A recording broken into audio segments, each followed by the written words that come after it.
Oil production is typically an extraordinarily capital-intensive industry. It uses a high amount of skilled labor, very specialized infrastructure, and the type of facilities that are required are extremely expensive. This is triply so in the case of Venezuela. The Venezuelan oil patch is one of the most difficult in the world. The crude is low quality, the deposits are complex, and the sort of infrastructure that is required is just lengthy. Very few of the oil fields are very close to the coast, so you also have an additional disconnect between getting the crude to market that requires even more infrastructure. They have to use a lot of steam injection, sometimes just to melt the deposits, and a lot of the crude comes up such low quality that they actually have to add higher quality crude to it, mixing it, sort of partially refining it before they even put it into the refineries and then take it to the coast. Even then, most of Venezuela's crude production is of such low quality that only very specific refineries that have been explicitly modified or built to handle the crude can handle it.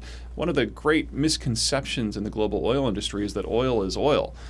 There's actually considerable variety between the various crude oil grades, and most refineries prefer to get their crude from a single source year after year after year. And typically, there's only a couple of dozen sources that might be able to meet their specific needs. Oil is not a fungible commodity, and Venezuelan crude is one of the more exceptional grades in terms of just being unique. As such, PDVSA, the state oil company of Venezuela, has had to be a very sophisticated firm in order to manage all of these capital, infrastructure, staffing, technological, and economic challenges. The problem that the Chavez government had in the early years is when you have this large of a nucleus of skilled labor, these are intelligent people who are used to thinking through problems. They have opinions. They have political opinions.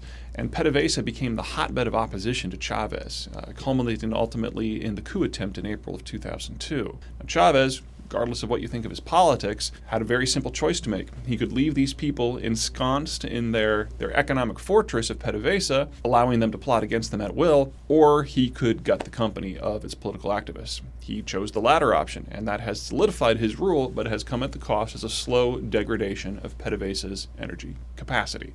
As a result, 10 years on, output is probably about a third below where it was at its peak. With Chavez in Cuba recovering from surgery, the question naturally is he on his deathbed? Is he about to go out? Is there about to be a transition to a different sort of government? From an energy point of view, this is all way too preliminary because of the nature of the Venezuelan oil company. Let's assume for a moment that Chavez dies tomorrow, and that the next government is even worse than him. Horrible managers, don't understand the energy industry, a lot of the charges that have been brought against the Chavez government. You'd have no real change for the next 6 months. There's only so much that you can do differently in the oil industry if you want to keep it operational, and whoever the new government is has a vested interest in keeping the money flowing. So the slow, steady degradation of capacity that we've seen for the last 10 years, no reason to expect that that would change at all.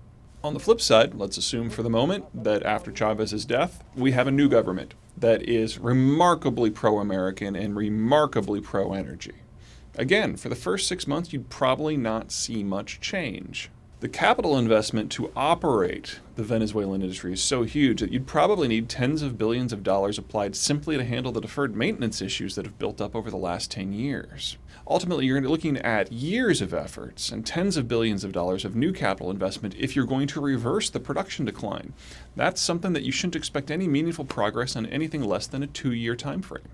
Suffice it to say, Venezuelan oil is going to be a factor of life in global politics and American politics for the foreseeable future. But because of the sheer scope of the problems that face the Venezuelan oil industry, independently of anything that is related to Chavez's political needs, the market is up against a problem of inertia. It takes years, honestly, a decade, if you want to make a meaningful change in the way that Venezuela works. The oil patch is just that difficult.